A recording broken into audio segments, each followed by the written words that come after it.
जय श्री कृष्ण और सभी का स्वागत है। जैसे हमने कल जो बात की थी कि विदुर जी जो हैं वो राज्य से अपने हस्तिनापुर को छोड़ करके वहां से अपनी पत्नी सुलभा को लेकर तीर्थ यात्रा के लिए चले जाते हैं। वृंदावन पहुंचकर उद्धव जी से मिलते हैं और उद्धव जी के निर्देश पर वो मैत्री ऋषि के पास हरिद्वार जाते हैं, जहाँ जाकर के वो अपने उनको ये ज्ञान होता है कि वो खुद जो है वो धर्मराज यमराज जी के अवतार हैं और क्यों उनको इस धरती पे आना पड़ा।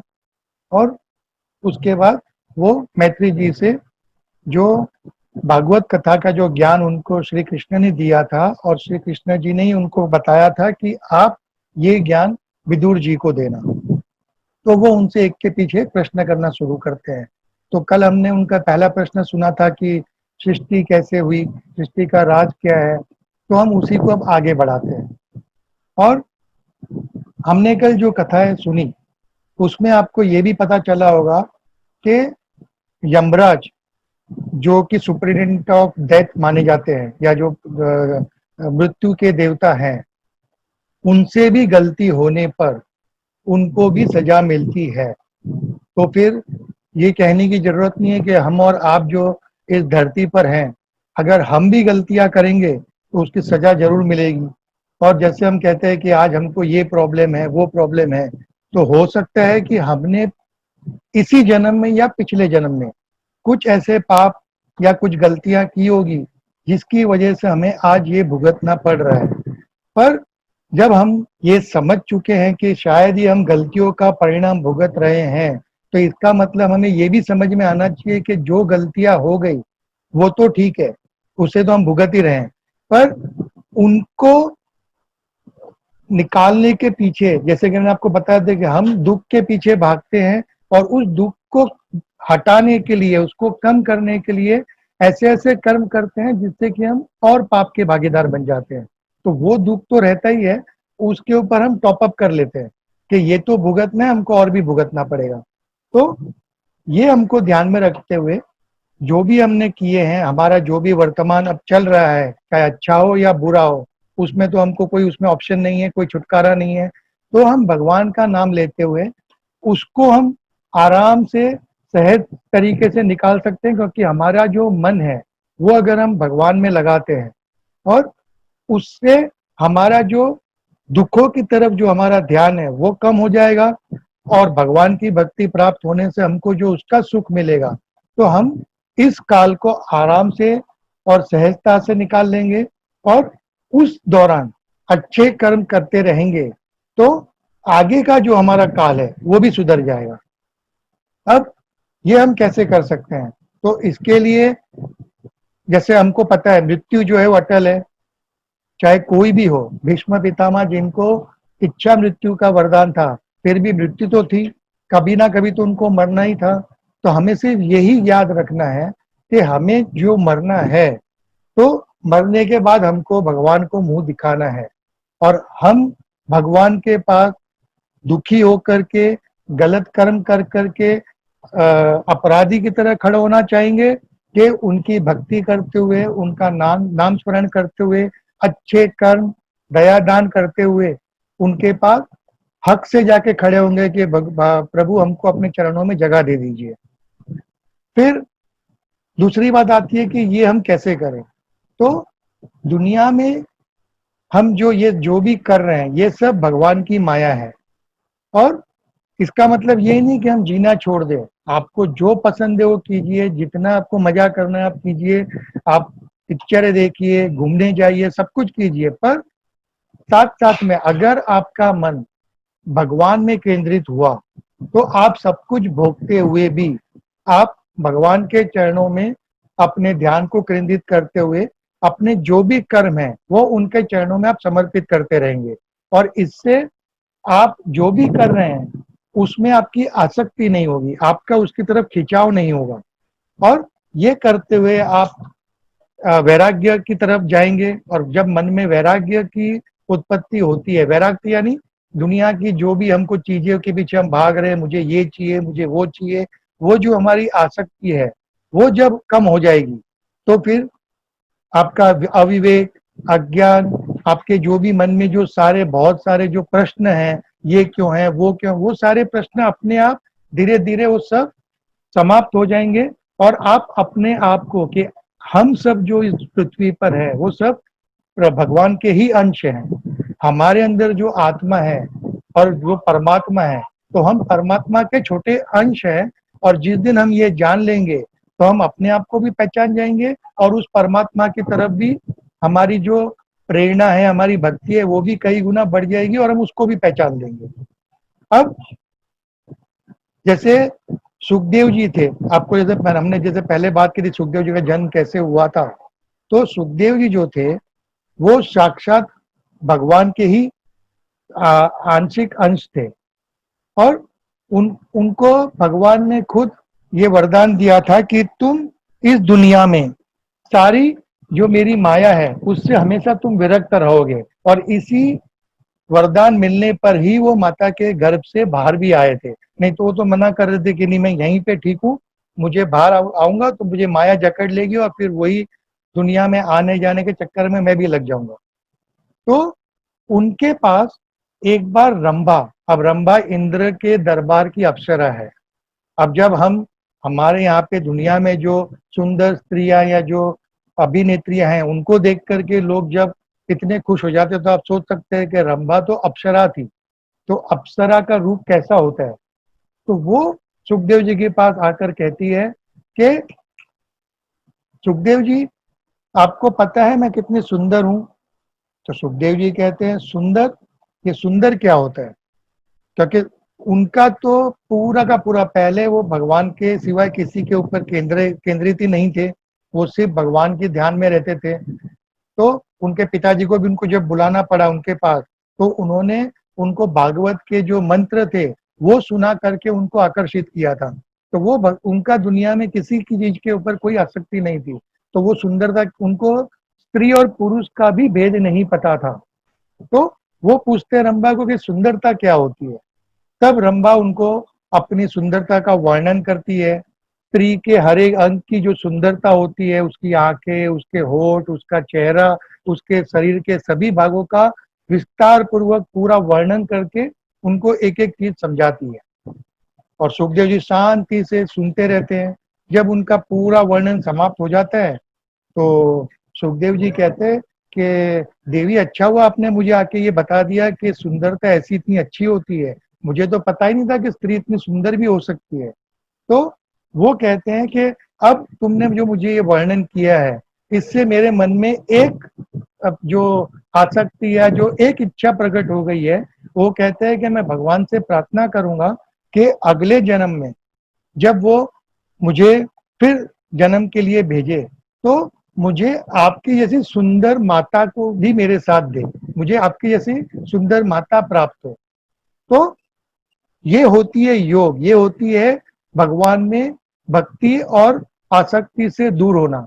कि उनको इतना सारा वर्णन करने पर भी, और वो भी रंभा जो इतनी सुंदर अप्सरा थी, के कहने पर भी उन्होंने ये मांगा कि आपकी तरह की माता मुझे प्राप्त हो और मैं उनकी सुंदरता को देखकर मैं खुश हो सकूं। तो ये जो हमको प्रेरणा देती है कि आप इस दुनिया में, और भगवान ने श्रीमद् भागवत गीता में कृष्ण जी ने ये स्पष्ट रूप से कहा है कि आप इस दुनिया में जो आए हो, जो भी कारण से आए हो, आप अपना कर्म करते हुए, अपनी सारी जवाबदारियां पूरी करते हुए मुझ में मन लगाइए। ये नहीं कि उन्होंने कहा है कि आप संन्यास ले लीजिए, आपके बीवी बच्चों को छोड़ दीजिए, सारी दुनिया को छोड़ दीजिए। और उन्होंने तो यहाँ तक कहा है कि आप अपनी इंद्रियों को वश में कीजिए, ना कि उसका दमन कीजिए। अब ये दोनों में बहुत अंतर है। तो हम जब गीता के बारे में, मैं बीच बीच में गीता का भी इसमें आपको अंदर जो उनकी, क्योंकि गीता छोटी है तो गीता का जो मेन सार है वो हम इसमें लेते जाएंगे, पर दमन और उसको वश में करने में बहुत अंतर है। तो उन्होंने भी यही कहा है कि आप दुनिया के सारे जो मैंने माया बनाई है उसको आप भोगो, उसका पूरा आनंद लो, पर जो आपका मन है वो विचलित नहीं होना चाहिए। और आपका मन हमेशा मुझ में अगर केंद्रित रहेगा तो मैं आपको इन सभी विकारों से उभारते हुए मैं आपको मोक्ष की तरफ ले जाऊंगा। तो विषयों से विरक्ति ही वैराग्य को प्राप्त कर सकती है। अब हम आगे बढ़ते हैं।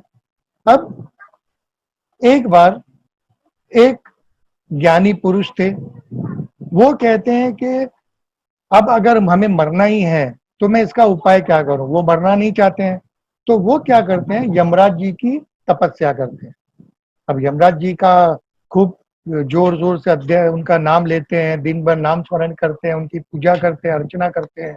तो यमराज जी खुश हो जाते हैं और प्रकट हो जाते हैं और कहते हैं, बोलो बालक, तुम्हारी पूजा से मैं खुश हूँ, क्या चाहिए तुम्हें। तो वो कहते हैं कि प्रभु आप इतना कीजिए कि आप मुझे मारना मत।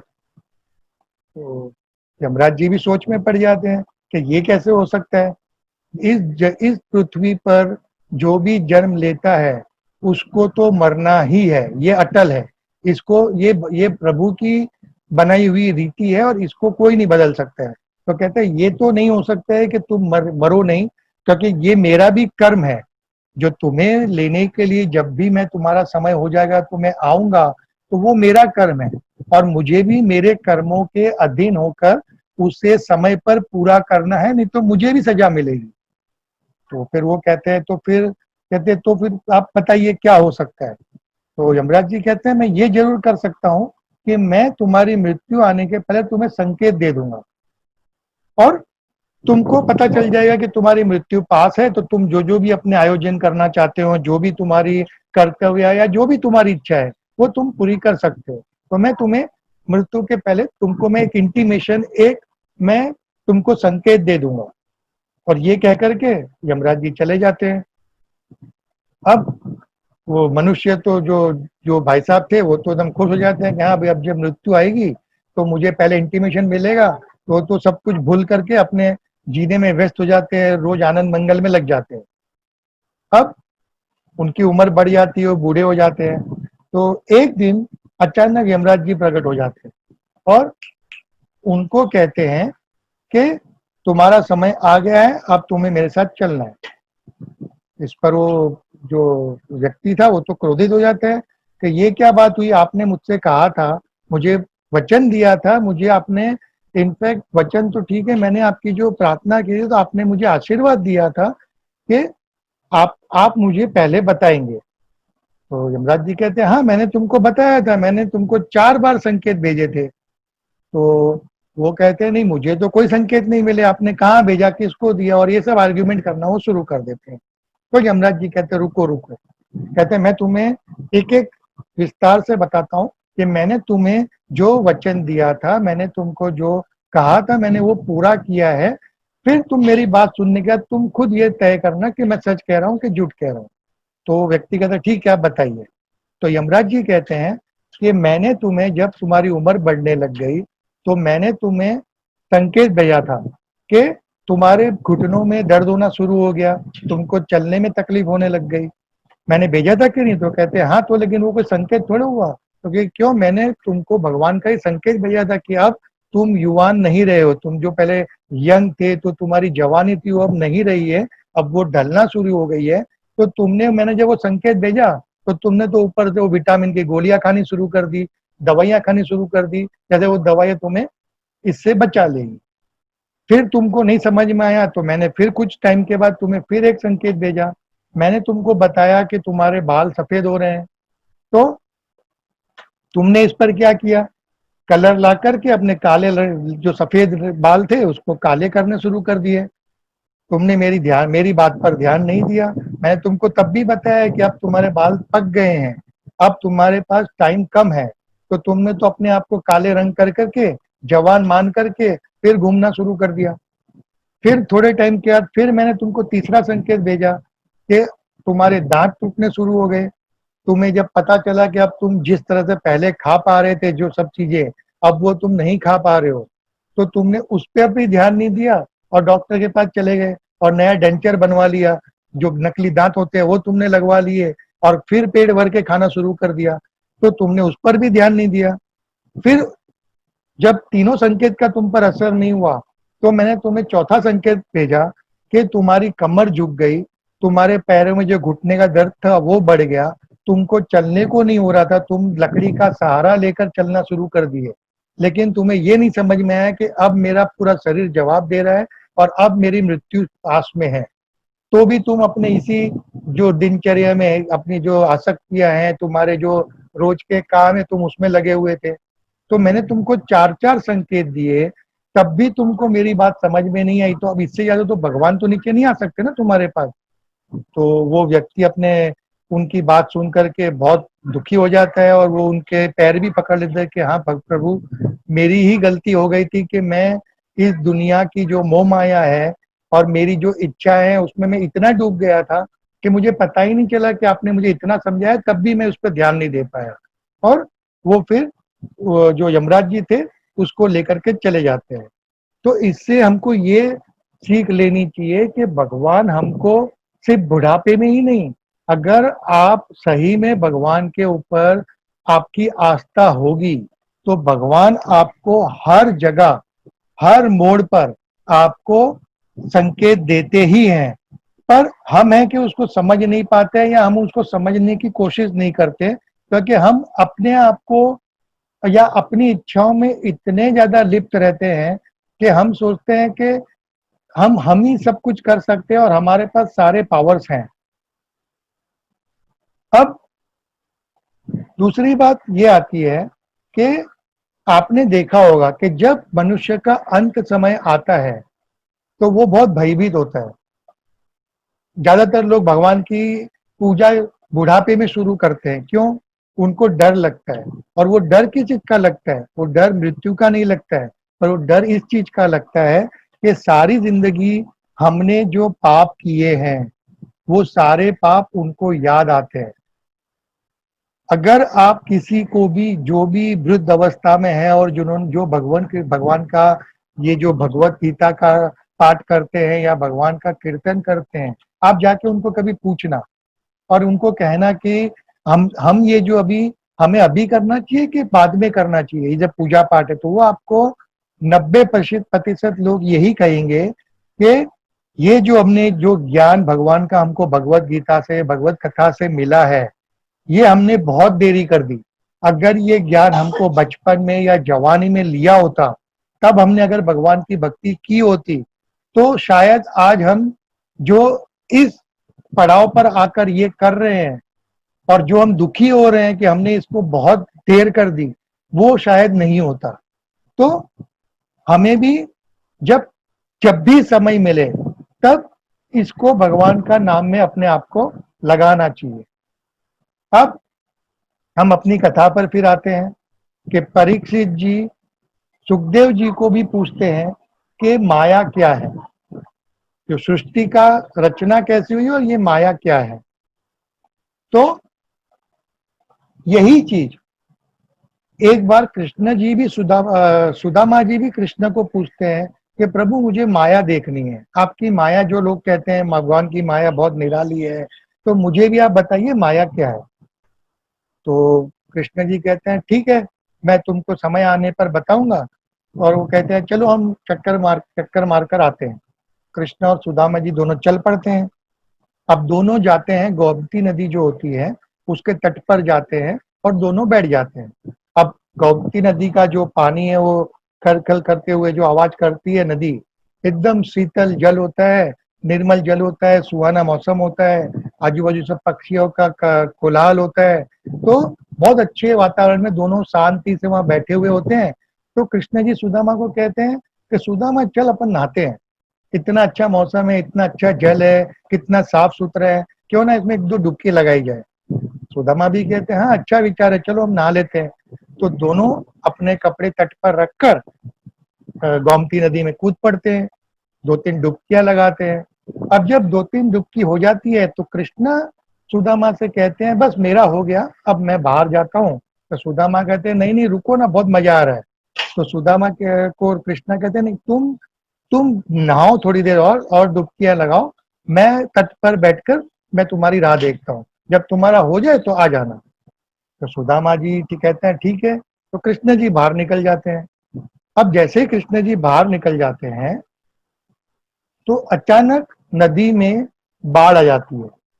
बहुत सारा पानी पीछे से अचानक आता है और सुदामा जी को अपने साथ खींचते हुए आगे ले जाता है।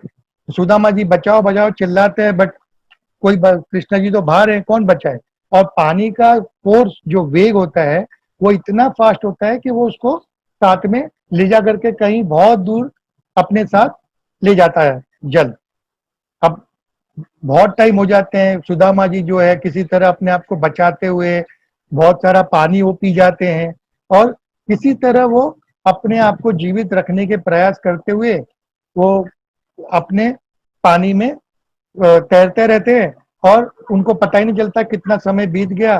और फिर कुछ समय के बाद जब वो जो बहाव है वो शांत होता है तो वो प्रयास करते हुए किनारे पे आ जाते हैं। वो एकदम घबराए हुए होते हैं कि ये क्या हो गया अचानक, उनको कुछ समझ में नहीं आ रहा होता है। और अभी वो अपने आप को थोड़ा स्वस्थ कर सके उसके पहले वो देखते हैं कि सामने से बहुत सारी भीड़ चली आ रही है, ढोल नगाड़े लेते हुए आ रहे हैं। तो वो और घबरा जाते हैं कि ये सब हो क्या रहा है अचानक। फिर भी वो खड़े रहते हैं और तो उनका दूसरा कोई प्रराय भी नहीं होता है, तो वो वहाँ खड़े रहते हैं। वो सारी जो भीड़ है वो वहां पहुंचती है और वो आकर के उनको गले में हार वार पहना देते हैं। तो सुदामा जी को अचरज होता है कि भाई ये सब क्या कर रहे हो आप। तो वो लोग जो होते हैं वो वहां पे जैसे उत्सव बन चल रहा हो, सब नाच रहे होते हैं, ढोल नगाड़े बजाते हैं और उनको कहते हैं कि महानुभव, हमारे गांव का या हमारे राज्य का ऐसा नियम है कि जब हमारा राजा मर जाता है तो हम इस तरह से ऐसा जुलूस निकालते हैं और हमको पहला जो भी अनजान व्यक्ति मिलता है हम उसको राजा बना देते हैं। तो सुदामा जी तो एकदम अचरज में पड़ जाते हैं, कहते हैं कि एक तो मैं कहाँ वहां नहा रहा था और यहाँ मुश्किल से अपनी जान बचाते हुए इधर पहुंचा हूँ, मुझे ये भी नहीं पता है मैं कहाँ हूँ और अब ये मुझे राजा बना रहे हैं। पर अब उनको कुछ समझ में आए उससे पहले लोग उनको उठा करके पालकी में बैठा करके उनको अपने पूरे राज्य में से गलियों में से होते हुए जहाँ सब उन पर फूल वूल बरसाते हैं और उनको अपने राजमहल में ले जाते हैं, वहां उनका राज्य अभिषेक कर देते हैं और उनको राज्य घोषित कर देते हैं। अब सुदामा जी भी सोचते हैं कि अब ठीक ही है, कुछ नहीं होने से राजा तो बना रहे हैं, क्या खराब है, तो वो भी इसको अपना लेते हैं। फिर कुछ समय के बाद वहां पे आराम से राज करते हुए फिर वो एक अच्छी सुंदर स्त्री के साथ उनकी शादी होती है। शादी होने के बाद उनके बच्चे होते हैं और बच्चे बड़े होकर के गुरुकुल चले जाते हैं और इस तरह वो आराम से सुख सुविधा भोगते हुए राज्य करते हुए वो वहां काफी साल निकाल लेते हैं। इस तरह होते होते 12 वर्ष बीत जाते हैं। अब 12 वर्ष होने के बाद अचानक एक दिन उनकी जो पत्नी है वो बीमार हो जाती है। बीमार होकर उनकी तबीयत बिगड़ती जाती है, राजवैद्य सब आते हैं लेकिन कोई कुछ नहीं कर पाता है और फिर उनकी मृत्यु हो जाती है। अब इनकी मृत्यु होती है तो अपने सुदामा जी तो बहुत दुखी हो जाते हैं कि मेरी पत्नी जिसने मेरे साथ 12 वर्ष निकाले, जिन्होंने मेरा इतना साथ दिया, मुझे इतना प्रेम दिया, वो गुजर गई है। तो वो तो मोटे मोटे आंसू से रोना चालू करते हैं, बहुत विलाप करते हैं और बहुत दुखी हो जाते हैं। अब जब इनका रोना धोना चल रहा होता है तो पीछे से एक सैनिक आकर कहता है महाराज आप दुखी मत होइए।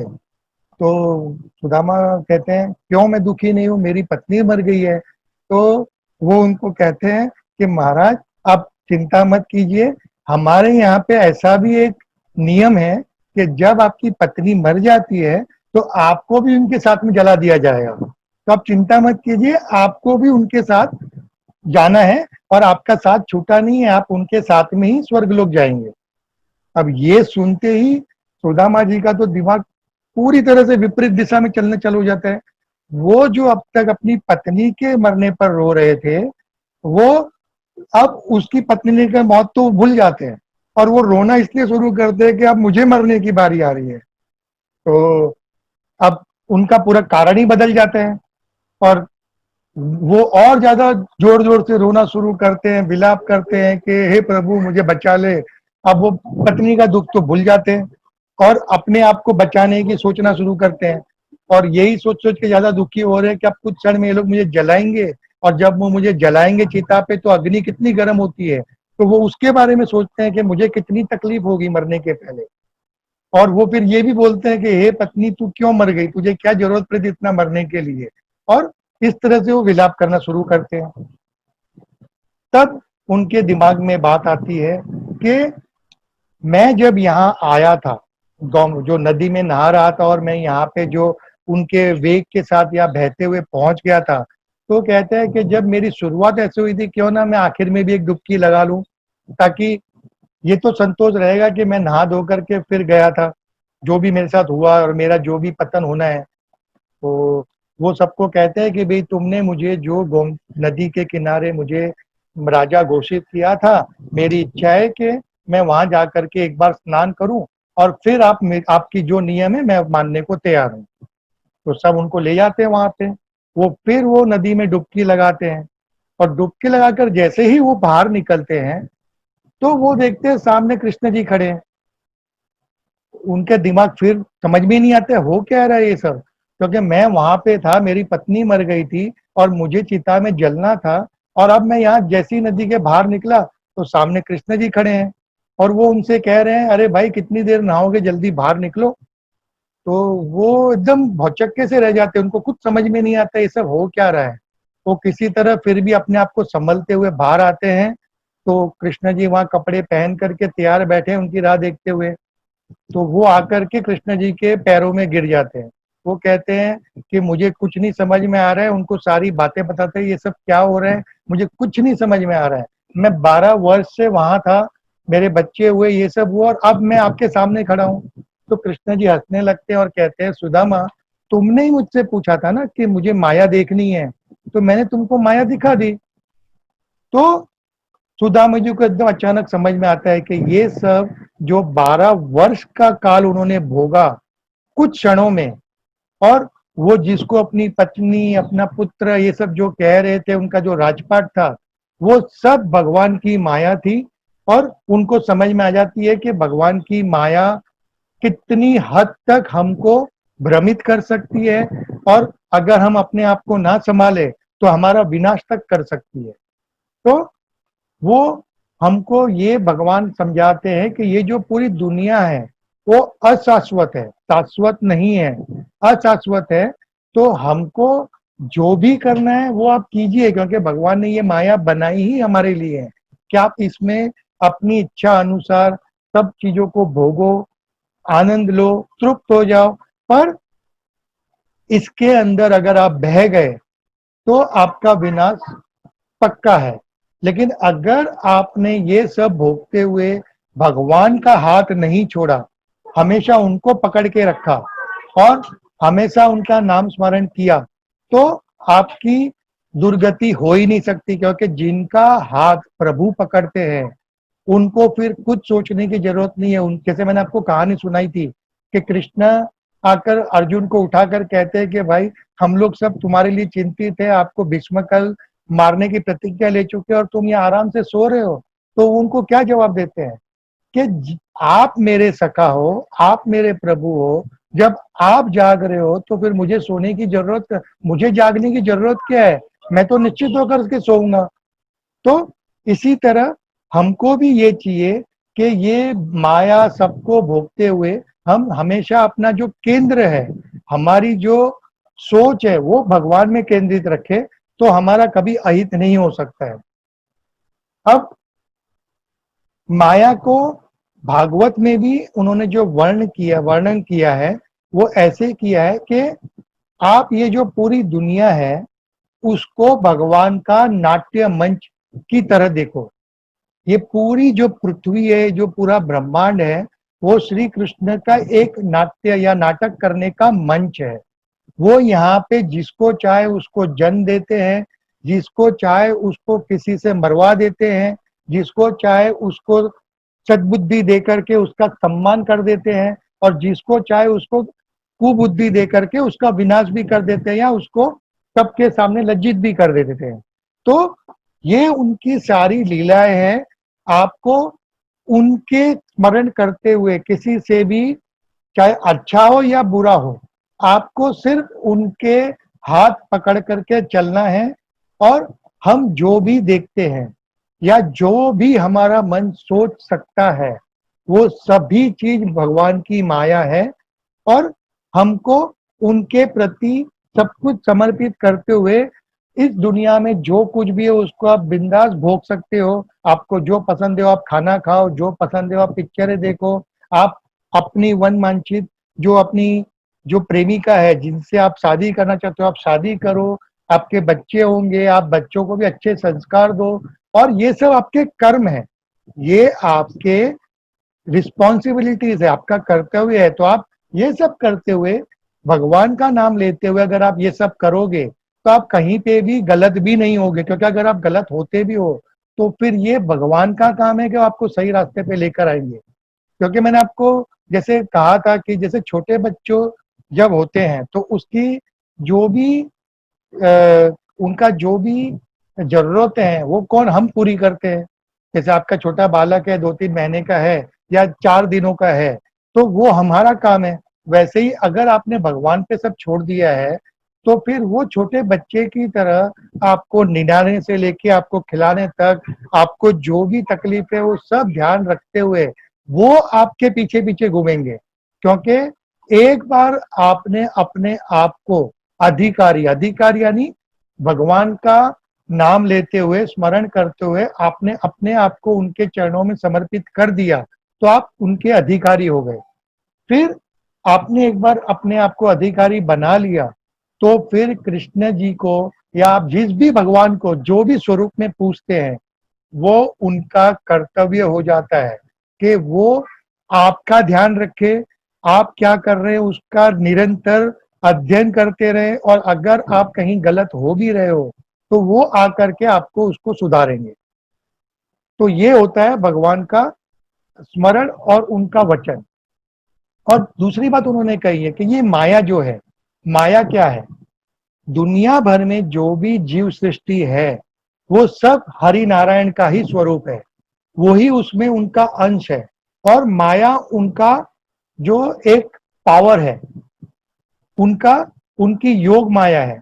तो वो उसी माया से सबको भ्रमित भी करते हैं और उनको अपने रास्ते पर भी लेकर आते हैं। तो वेद अपने जो भगवत कथा में क्या कहा गया है कि माया जो है उनकी पत्नी है भगवान की। तो अगर जैसे आपने देखा होगा कि जो पत्नी होती है वो वैसे अगर किसी से बात करती है तो वो बेमतलब की भी बातें कर लेती है और वो उनसे बाकी तरह तरह की बातें कर लेती है।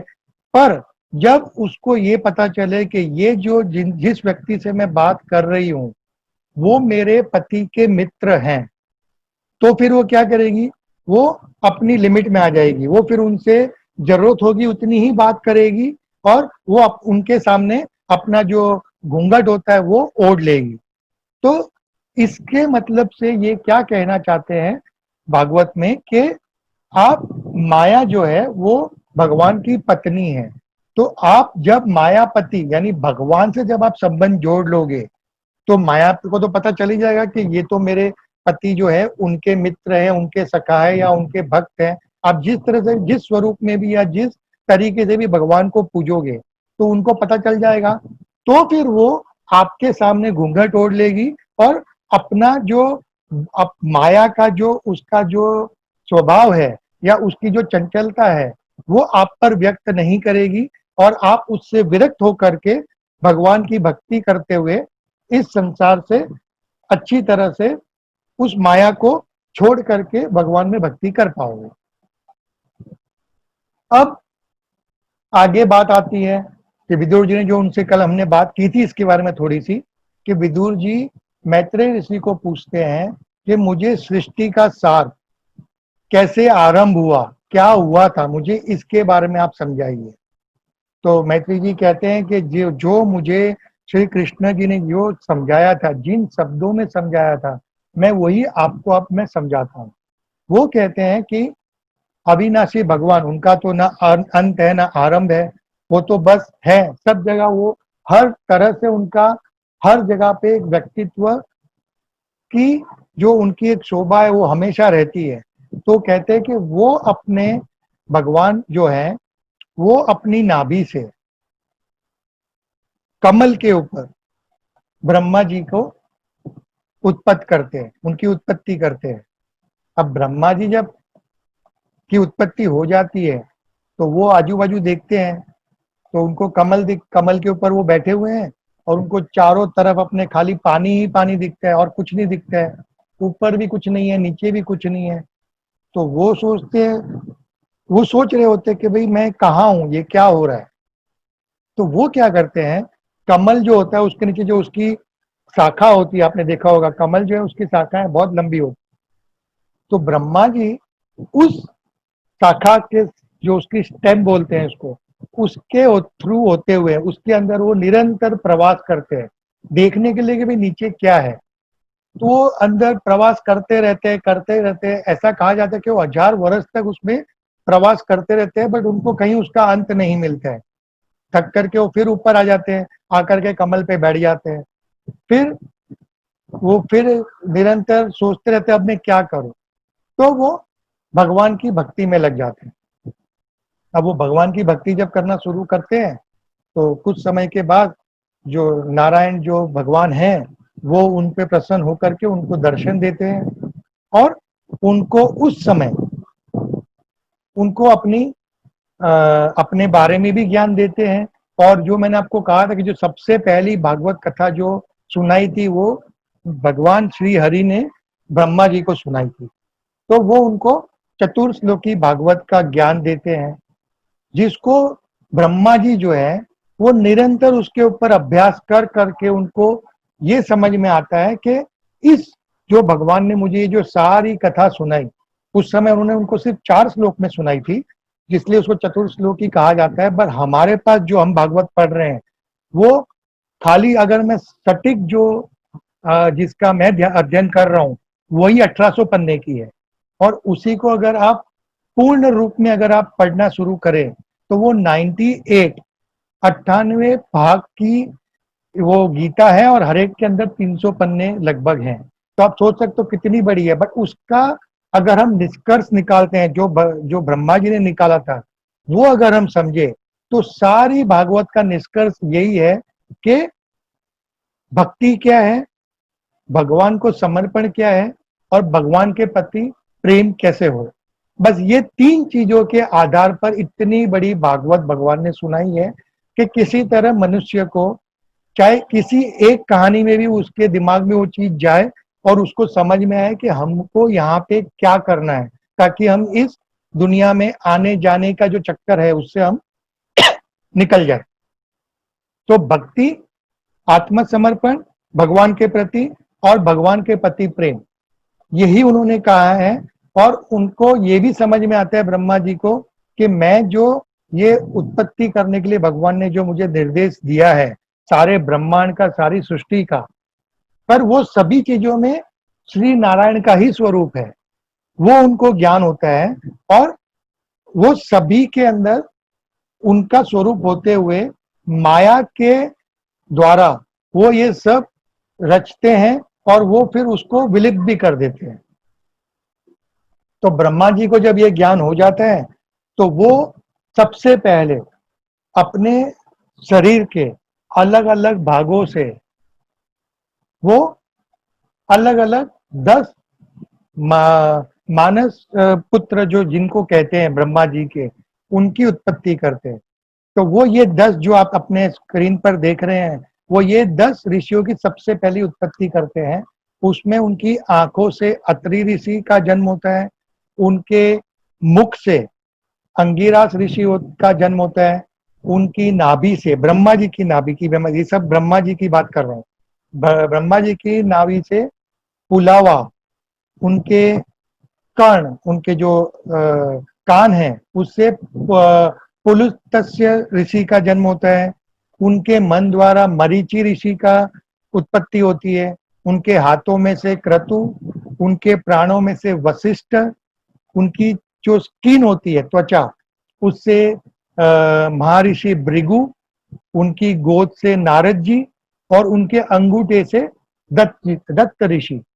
इस तरह से वो 10 अपने मानस पुत्र का जन्म करते हैं और उनको कहते हैं कि अब तुम मुझे इस सृष्टि को आगे बढ़ाने के लिए तुम मदद करो, तुम जाकर के अपने आगे वंश बढ़ाओ और अपने पुत्र और उनके पौत्र को इस दुनिया में लेकर लेकर के आओ और उस तरह से सृष्टि का विस्तार होगा।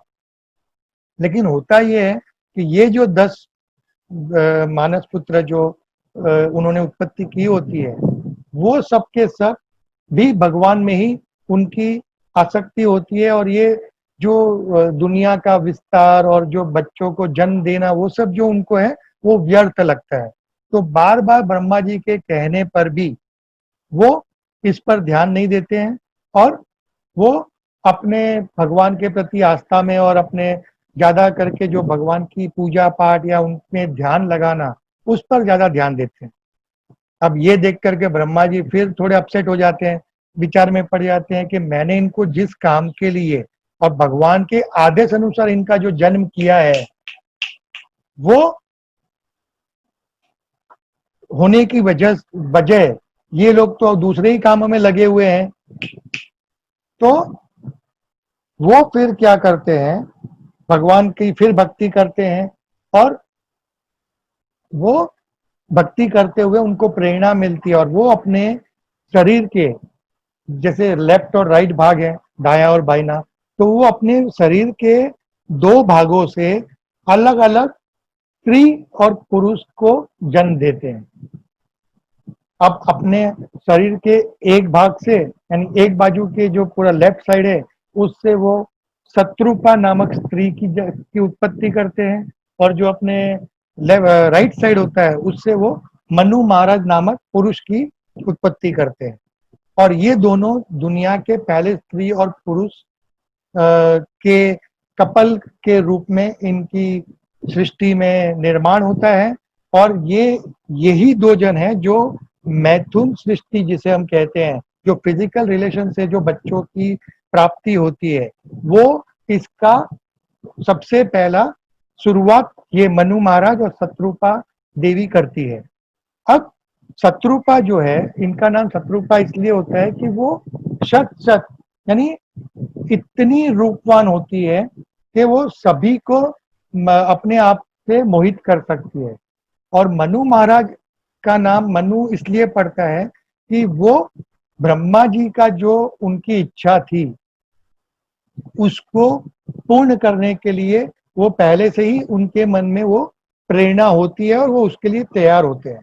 तो इन दोनों का वो ब्रह्मा जी विवाह करवा देते हैं, उनकी शादी हो जाती है, और वो अपना ग्रह जो गृहस्थ आश्रम जिसको कहते हैं उसका वो निर्माण आगे करते हैं।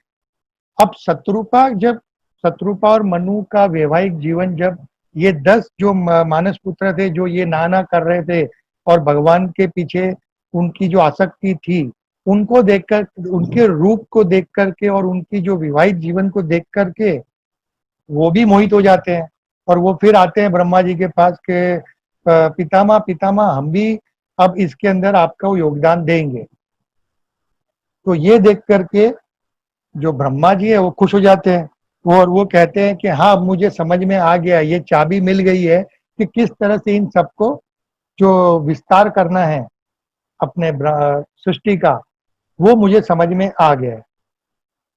दूसरी तरफ अब ये जो शत्रुपा और मनु है वो जाते हैं ब्रह्मा जी के पास, कि वो कहते हैं कि ब्रह्मा जी सब तरफ तो पानी ही पानी है, पृथ्वी तो जल में डूबी हुई है, तो हम अब कहाँ रहें, हम अपना राज्य कहाँ बसाएं और किस तरह से हम अपने आप विस्तार कर सकते हैं। तो ब्रह्मा जी भी सोच में पड़ जाते हैं कि अब ये तो मेरे बस की बात नहीं है। तो वो फिर श्री हरि नारायण की मेडिटेशन में बैठ जाते हैं, उनकी तपस्या करना शुरू करते हैं, और जब वो तपस्या कर रहे होते हैं तब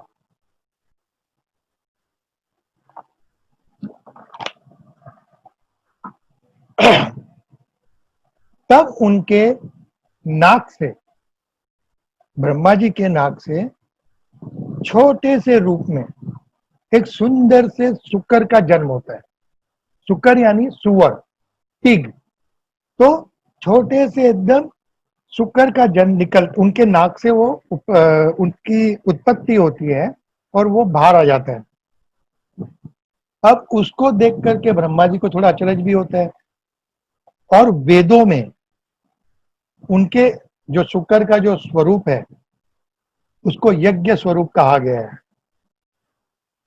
तो वो बाहर आ जाते हैं और धीरे धीरे वो अपने आप को, अपना जो कद है, उनका जो साइज है, वो धीरे धीरे बढ़ाना शुरू करते हैं और एकदम विराट रूप में वो शुक्र जी उसके सामने आ जाते हैं।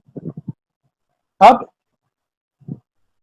ये जो शुक्र है वो इतने बड़े होने के बाद वो सीधा पानी में डुबकी लगाते हैं, क्योंकि जो पृथ्वी है वो तो पानी के अंदर थी, तो वो उसमें डुबकी लगाते हैं पृथ्वी को लेके आने के लिए। अब रास्ते में उनको एक राक्षस मिलता है, उससे उनकी लड़ाई होती है और वो उसका वध कर करके जो पृथ्वी को है अपने दांतों के ऊपर, आप पिक्चर में देख सकते हैं कि वराह अवतार में भगवान कैसे दिखते थे, तो वो अपने जो सुअर के आगे जो दांत होते हैं उसके ऊपर पृथ्वी को पकड़ करके उसके ऊपर रख करके वो अपने राक्षस को मार करके वो बाहर उसको लेके आते हैं पृथ्वी पे। अब इतनी कथा करके मैत्री जी जो है वो चुप हो जाते हैं। तो विदुर जी जो है वो उनसे कहते हैं कि मैत्री ऋषि जी, आपने क्या पूरी कहानी सुना दी? मुझे इतनी सी बात पर संतोष नहीं हो रहा है, आप मुझे पूरी कथा सुनाइए। वो कहते हैं कि मुझे आप बताइए कि ये जो राक्षस था वो कौन था, वो कहाँ से आया, भगवान को वो कहाँ मिला, कैसे मिला, और उनका लड़ाई क्यों हुई, तो आप मुझे ये सब विस्तार से बताइए। तो मैत्री जी फिर हंस पड़ते हैं और कहते हैं ठीक है, मैं तुम्हें पूरी बात बताता हूँ। अब बात आती है कि वो जो राक्षस था उसमें वो कौन था। तो उसके लिए हमें ये समझना पड़ेगा कि जो शत्रुपा और मनु का विवाह हुआ, तो उसके विवाह से उनको 5 बच्चे हुए। उसमें 2 लड़के थे, 3 लड़कियां थी। 2 लड़के जो थे वो थे प्रियवर और उत्तानपाद।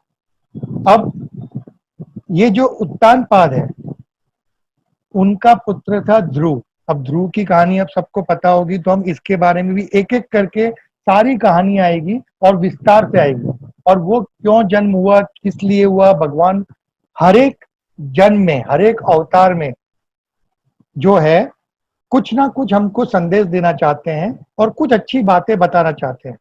तो प्रियवर तो उत्तानपाद तो उनके लड़के हो गए, और 3 कन्याएं हुई। वो 3 लड़कियां थी अकुति, देहुति और प्रस्तुति। अब ये जो तीनों कन्याएं थी, इनका आगे चल करके जो विवाह हुआ वो हुआ, आकुति का जो विवाह हुआ वो रुचि नामक ऋषि से हुआ, वो बड़े प्रजापति भी थे। जो बजली लड़की थी देहुति, उनकी शादी हुई करदम ऋषि से, और करदम ऋषि से जो कन्याएं उत्पन्न हुई और जो बालक उत्पन्न हुआ वो थे कपिल ऋषि। तो उन्होंने भी, उसकी भी बहुत अच्छी कहानी है आगे, और वो अपनी माता कपिल ऋषि जो थे अपनी माता देवहूति को पूरा का पूरा ज्ञान देते हैं। यानी बहुत कम पाया गया है कि पुत्र ने और या पुत्र को माता ने अपने गुरु के रूप में स्वीकार किया हो। तो वो ये इसकी कहानी भी आगे आएगी। और जो छोटी जो कन्या थी वो थी प्रस्तुति, और उनकी शादी हुई थी दक्ष राजा से। अब दक्ष राजा आपको पता होगा कि वो जो थे वो सती के पिता थे। उनके भी बहुत सारी कन्याएं हुई थी, पर उसमें से एक थी सती। सती कौन थी? शंकर भगवान से जिसका विवाह हुआ था। तो वो सब कहानियां भी आगे आएगी। तो आपको मैं इसलिए ये सब बता रहा हूँ क्योंकि भागवत में जो कहानियां है ना वो बहुत फैली हुई है। तो अगर आपको पूरी बात पता, जब तक रिलेशन नहीं मालूम है, तो आप उसको समझ भी नहीं पाएंगे, और उसका जो भगवान ने वो क्यों किया, क्या किया, वो आपको समझने में इससे आसानी हो जाती है। अब प्रस्तुति थी जो थी, प्रस्तुति और दक्ष राजा थे, उनकी जो कन्याएं हुई थी, जिसकी मैंने आपको बताया एक सती भी थी, उसमें से एक थी दीति। अब ये दीति जो थी वो उनका विवाह हुआ था कश्यप ऋषि के साथ। अब कश्यप ऋषि और दीति दोनों सुख के साथ अपने आश्रम में रहते थे।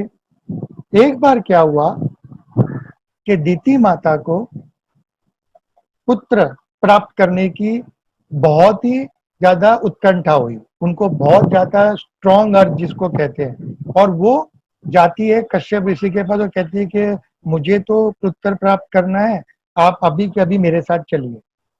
तो वो शाम का समय था, तो शाम के समय किसी भी इस तरह के कार्य करने पर भगवान ने मना किया हुआ है कि शाम का समय जो होता है उस समय जो है, जो सूर्य का डूबना होता है और चंद्र निकलने वाले होते हैं।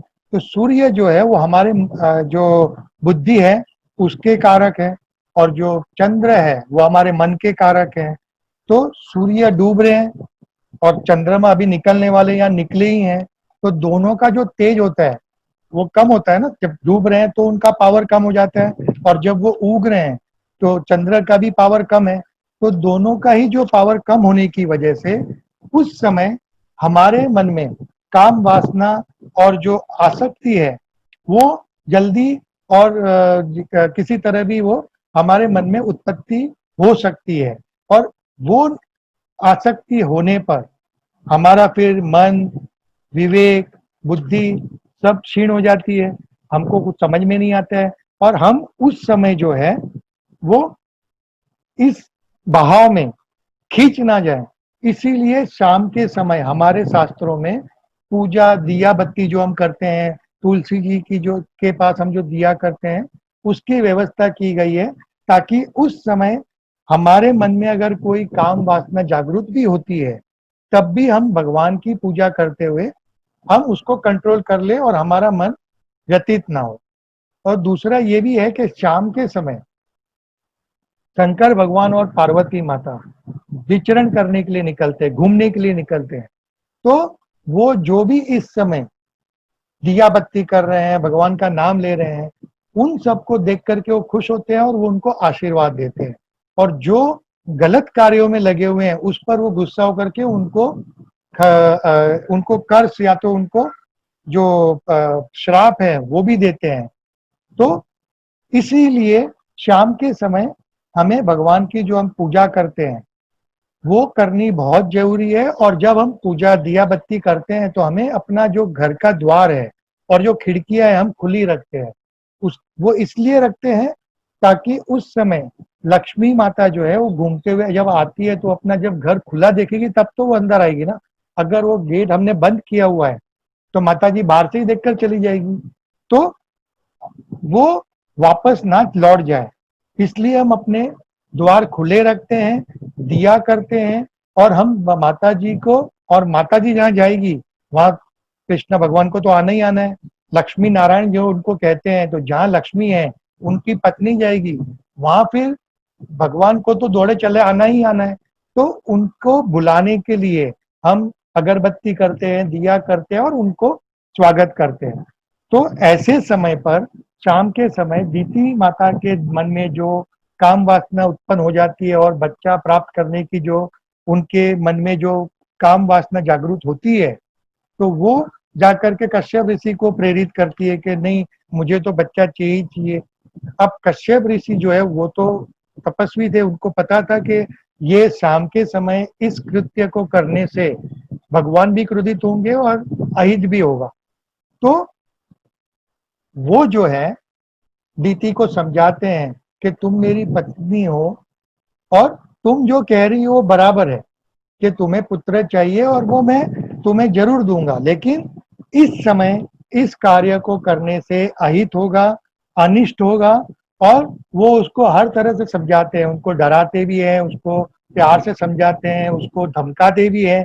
पर माता जी जैसे कहते हैं ना कि जब आपके ऊपर विषयों का, कामदेव का, सबका जब आपके ऊपर प्रभाव होता है तो जो बड़े से बड़े ज्ञानी होते हैं, तपस्वी होते हैं, उनकी भी जो विद्या, तप, उनका जो जप या उनका जो शास्त्र का ज्ञान, उनका मौन व्रत, सभी कुछ नाश हो जाता है। मीन्स वो उस समय सब कुछ भूल जाते हैं, क्योंकि कामदेव को ये वरदान है कि उनके अंदर इतनी शक्ति है कि वो बड़े बड़े मुनियों को भी भ्रमित कर देते थे और उनकी सारी तपस्या नष्ट कर देते थे।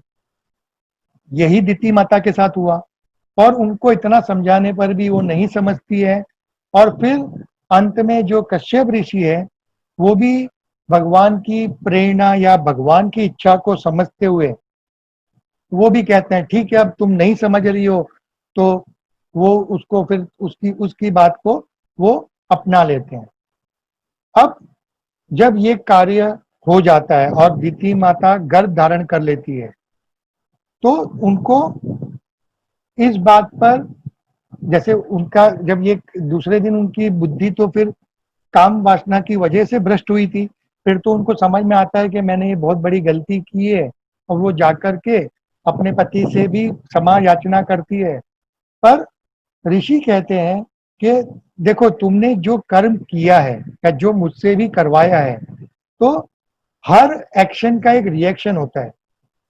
न्यूटन्स लॉ है, आपको भी पता है, और वही सृष्टि का भी नियम है कि आप जो भी करते हो उसका आपको फल भी मिलता है। अच्छा बुरा वो बात की बात है, पर आपने जो पत्थर फेंका है पानी में, तो पानी उड़ करके आप पर उड़ना ही है, कीचड़ आप पर उड़ना ही है। तो आप पानी में फेंक रहे हो या कीचड़ पे फेंक रहे हो, अलग बात है। तो वो कहते हैं कि अब जो ये हो चुका है उसको तो अब मैं बदल नहीं सकता हूं, पर तुम्हारा जो गर्भ है उससे तुम्हें दो बहुत पराक्रमी पुत्र जन्म लेंगे, पर साथ में वो पापी भी होंगे और कामी भी होंगे, वो राक्षस जन्म लेंगे।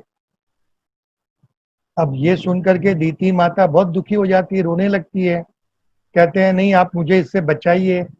तो जो ऋषि होते हैं वो कहते हैं कि तुम चिंता मत करो, तुम्हारे जो दोनों पुत्र हैं वो भगवान का ही अंश होंगे, पर राक्षस योनि में जन्म लेंगे, और वो बहुत ही पराक्रमी होंगे, लेकिन उनका जो वध है, उनका जो अंत है, वो स्वयं भगवान ही करेंगे।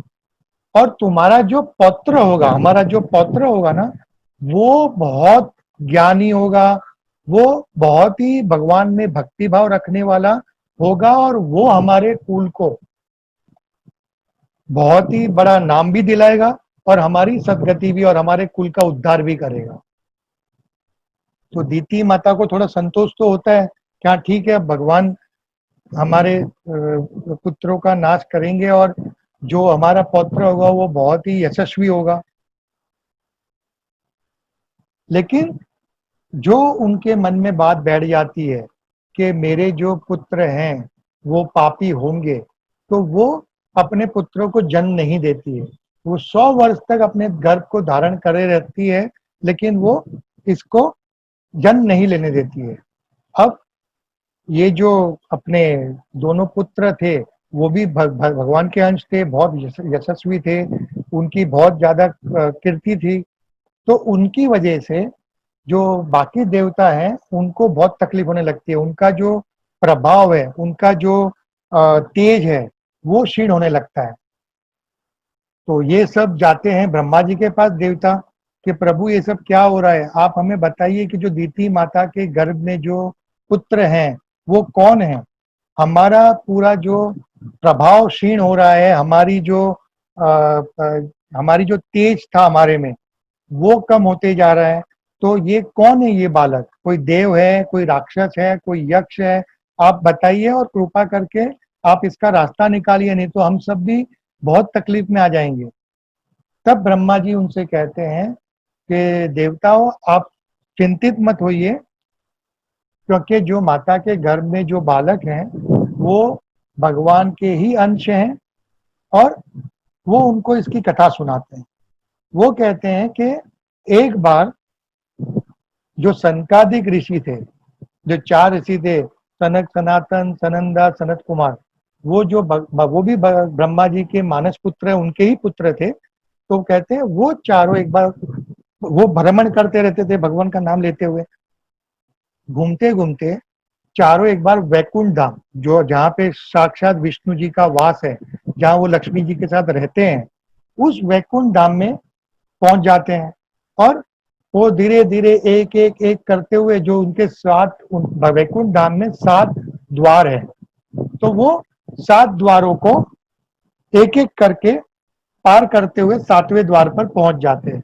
अब उधर उन्होंने बहुत वर्णन भी किया है कि वैकुंठ धाम कितना पवित्र है, वहाँ कितने अच्छे अच्छे सरोवर हैं, छोटे छोटे उनमें जो पौधे हैं, सातों जो तीनों सब ऋतुएं हैं, वो सब एक साथ वहाँ पे उपस्थित हैं। और ये सब वर्णन करते हुए वो उनसे कहते हैं कि जो ऋषि हैं वो चलते हुए वहाँ पे 7वें द्वार पर पहुंच जाते हैं। 7वें द्वार पर जब पहुंचते हैं तो वहाँ पे 2 द्वारपाल खड़े होते हैं। अब आपने देखा होगा बहुत सब मंदिरों के बाहर आप जब देखोगे कृष्ण भगवान के, तो 2 द्वारपाल खड़े होते हैं, आपको पिक्चर में भी दिख रहे होंगे। तो वो जो द्वारपाल है वो जय और विजय नाम के 2 द्वारपाल हैं, वो 7वें द्वार की रक्षा कर रहे होते हैं और वो क्रोधित होकर इनको रोक लेते हैं कि तुम अंदर कैसे जा रहे हो। इस पर सनकादिक ऋषि को भी क्रोध आ जाता है कि तुम हमको रोक कैसे सकते हो, ये जो जगह है वो भगवान का धाम है, यहाँ पे ऊंच नीच छोटा बड़ा गरीब अमीर कुछ नहीं होता है, तो तुम हमारे साथ ऐसा दुर्व्यवहार कैसे कर सकते हो, तुम हमको रोक कैसे सकते हो। और उस पे गुस्सा होकर करके उसको श्राप दे देते हैं कि तुम दोनों जो द्वारपाल हो जय और विजय, तुम पाप के अधिकारी हो, तुमने हमारा मार्ग रोका है, भगवान का मिलन होते हुए तुमने हमारे बीच में उसको हस्तक्षेप किया है, और तुम अब पाप योनि में जाकर के राक्षस बन जाओगे और तुम उसमें जन्म लोगे। तो दोनों जय विजय उनके पैर में पड़ जाते हैं कि आपने जो हमको श्राप दिया है वो तो हम मान लेते हैं, पर आप ये भी हमारे पे कृपा कीजिए कि हम भगवान की भक्ति ना छोड़े। तो वो जो कहते हैं ठीक है, उतने में ये सब जो शोरगुल हो रहा होता है उसको सुन करके विष्णु भगवान को अंदर पता चलता है कि ये सब क्या हो रहा है। तो वो खुद ये देख करके कि मेरे भक्त द्वार पर आए हैं और ये सब हो हल्ला हो रहा है, वो भागते हुए वहां से नंगे पैर अपनी जगह से उठ करके भागते हुए उनको मिलने के लिए द्वार पे पहुंचते हैं। द्वार पे पहुंच करके वो उनसे पूछते हैं और कहते हैं कि भी आप यहाँ पे जो आए हैं तो उन्हें बहुत अच्छा लगा। भगवान को साक्षात दर्शन अपने सामने पाते हुए जो संकादिक ऋषि जो थे वो अपना क्रोध भूल जाते हैं। अब यहाँ पे बात ये भी आती है कि जो उन्होंने जो 7 द्वार है भगवान के जो उन्होंने पार किए थे, तो उनको क्रोध वगैरह नहीं आना चाहिए था। पर और ये जो 7 द्वार हैं वो क्या है, तो वो है कि अपना काम क्रोध लोभ मोह अहंकार मस्तक और अविद्या, ये जो 7 विकार हैं, वो 7 विकार को पार करते हुए आप भगवान के धाम तक पहुंचते हैं, उसका ये मर्म है। तो लेकिन वो 7वें द्वार पे आकर उनको क्रोध आ जाता है, तो वो उनके पैर में पड़ जाते हैं कि प्रभु हमारी गलती हो गई, हमने इतना आप तपस्या सब करते हुए भी हम में ये विकार रह गया है और हमने उसी क्रोध के आवेश में आकर हमने आपके जो द्वारपाल है उनको भी हमने श्राप दे दिया है, तो आप हमारे पाप को हमारी गलतियों को माफ कीजिए। तब भगवान उनसे कहते हैं कि तुमने जो किया है वो तो गलत है ही है, पर इस संसार में कुछ भी मेरी इच्छा के बजाय नहीं हो सकता है। मैं ही चाहूं तो किसी को सम्मान भी दिलाता हूं और मैं ही चाहूं तो किसी को पाप करवाता हूं या उनको श्राप दिलवाता हूं, और कोई ना कोई इसके लिए माध्यम बनता है। तो आप दुखी मत होइए, ये मेरी ही माया थी, मेरी ही प्रेरणा थी जिससे आपने जय विजय को ये श्राप दिया है। और फिर वो जय विजय से भी कहते हैं कि तुमने मुझे कलंकित किया है। क्यों? क्योंकि तुमने मेरे भक्त को मेरे घर पर या मेरे धाम में आते हुए तुमने रोक करके मैंने जो तुमको कहा है या मैं सबको जो मैं कहता हूं कि भगवान जो है वो भक्त के अधीन होते हैं, भक्त के बुलाने पर भगवान सब कुछ छोड़ कर करके दौड़कर वहां पहुंचते हैं। जैसे आपको मैंने कहानी सुनाई थी कि द्रौपदी जी जब उनको बुलाती है, जब उनका चिरहरण होता है, तो वो सब कुछ छोड़ कर के द्वारका से दौड़ते हुए चले जाते हैं और उसकी रक्षा करते हैं, उसके चिर भरते हैं।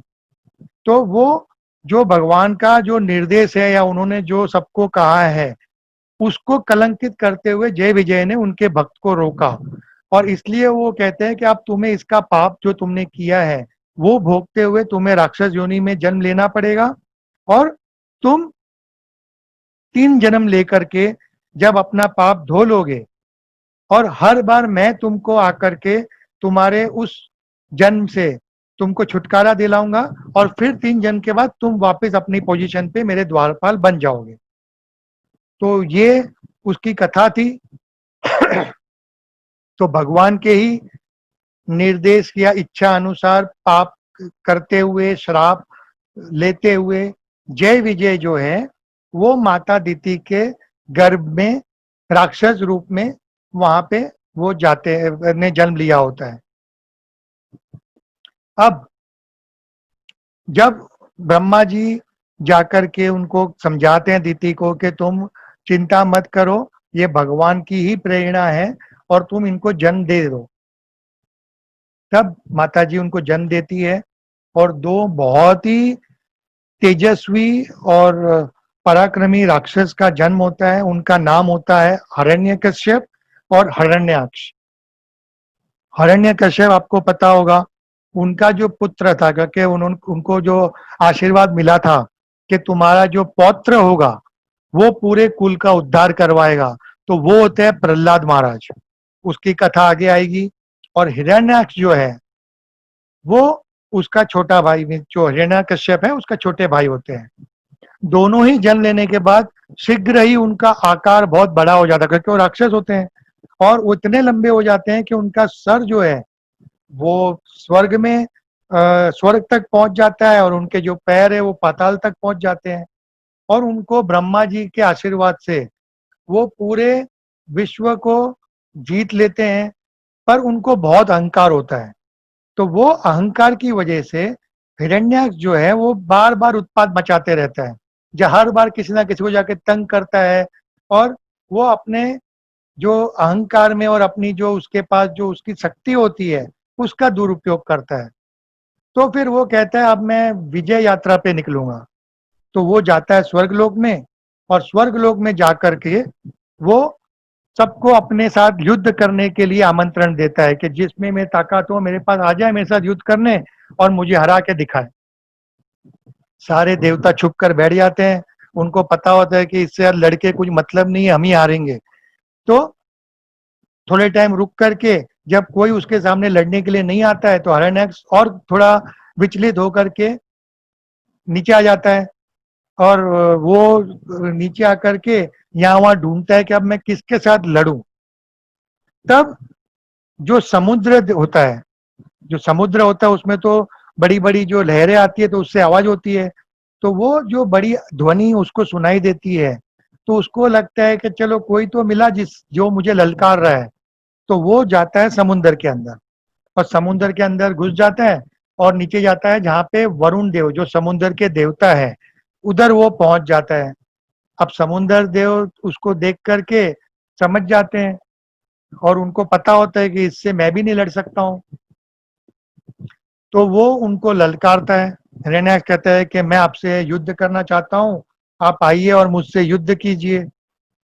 तब समुद्र देव जो वरुण देव है, जिनको वरुण देव कहते हैं, वो उनको कहते हैं कि राक्षस राज, आप तो बहुत पराक्रमी हैं और मैं तो वृद्ध हूँ, मेरी अब उम्र हो चली है, मैं आपसे लड़ने की मेरी क्षमता नहीं है, तो आप मुझे तो छोड़ दीजिए, पर आप जाकर के विष्णु देव से लड़िए। अब हिरण्याक्ष को अचरज होता है कि ये विष्णु कौन है, तो कहते हैं वो लक्ष्मी नारायण है, साक्षात भगवान है, आप जाकर के उनसे युद्ध कीजिए, वही है जो आपके बराबरी कर सकते हैं और आपके साथ युद्ध कर सकते हैं, और आपको उसमें मजा भी आएगा।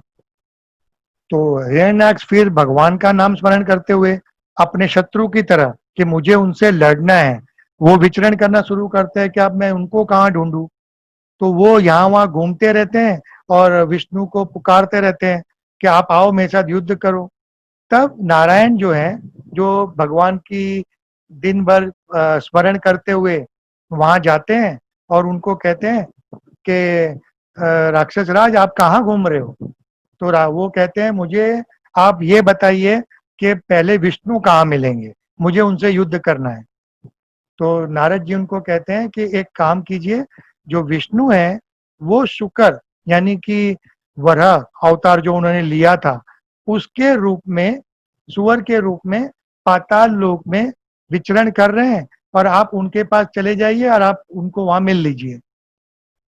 हिरण्याक्ष वहां चले जाते हैं तो वो देखते हैं कि विराट रूप में जो सुअर के रूप में भगवान थे वो पृथ्वी को अपने दांतों में उठाते हुए ऊपर पानी में ऊपर चले चले आ रहे हैं समुद्र की तह की तरफ। तो वो उनको ललकारते हैं कि हे सुअर तुम मेरे साथ युद्ध करो, मैं तुम्हें ललकार रहा हूं। अब उनको देख करके पृथ्वी माता जो उनके मुख पे बैठी हुई होती है वो डर जाती है। तो वो जो सुअर जी है वो उनको कहते हैं कि तुम डरो मत, और वो उनको बाहर ला करके रख देते हैं पानी के बाहर। और फिर सुअर जो उनको ललकार रहा है उसके साथ जाकर के वो युद्ध करने लगते हैं। अब उनके बीच में बहुत बड़ा युद्ध होता है, दोनों ही महाबलशाली हैं, पराक्रमी हैं और भगवान तो खुद पर ब्रह्मा का स्वरूप ही है। तो वो दोनों लड़ रहे होते हैं और उस समय दोनों में से किसी को भी हारते हुए कोई समझ में नहीं आता कि कौन हार रहा है। तब जोर से जो राक्षस हैं वो भगवान की गदा पर प्रहार करता है और भगवान की गदा हाथ से छूट जाती है। ये देख करके ब्रह्मा जी जो हैं वो दौड़े चले आते हैं और भगवान को, विष्णु जी को कहते हैं कि भगवान विष्णु अभी का जो समय है वो बहुत ही शुभ समय है, अभिजीत योग है और आप शीघ्र ही इसका नाश कर दीजिए। इस पर भगवान जो है अपना सुदर्शन चक्र जो है उस पर छोड़ देते हैं और सुदर्शन चक्र जा करके राक्षस का, जो हिरण्याक्ष है, उसका वध कर देते हैं। पर वध होते समय चूंकि साक्षात भगवान उनका वध कर रहे हैं और वो उसके सामने भी स्वरूप में प्रकट हैं और उसने काफी बार भगवान का स्मरण किया था, चाहे अपने दुश्मन की तरह ही उनको ढूंढते हुए कितने लोगों को पूछा था कि श्री हरि विष्णु किधर मिलेंगे, लक्ष्मी नारायण किधर है, विष्णु का पता मुझे बताओ। तो उनका जो नाम स्मरण किया था उसकी वजह से उनकी सदगति होती है। और जैसे उनको जो श्राप मिला था तब उनको दीति को कश्यप ऋषि ने भी कहा था कि अपने पुत्रों का जो वध होगा वो साक्षात भगवान करेंगे और उनको मोक्ष की तरफ ले जाएंगे। तो इस तरह उनका वध होता है और जो पृथ्वी है उसको अपनी जगह पर, धरा पर रख करके वो भगवान अपने वराह अवतार से चले जाते हैं। अब बात आती है कि जो भगवान ने श्राप उनको मिला था जय विजय को, तो उनको 3 जन्म का श्राप मिला था।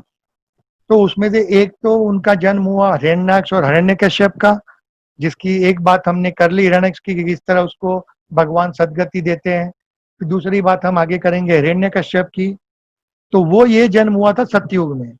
दूसरा जो जन्म हुआ था वो हुआ था रावण और कुंभकर्ण के रूप में जय विजय का, जो हुआ था त्रेता युग में।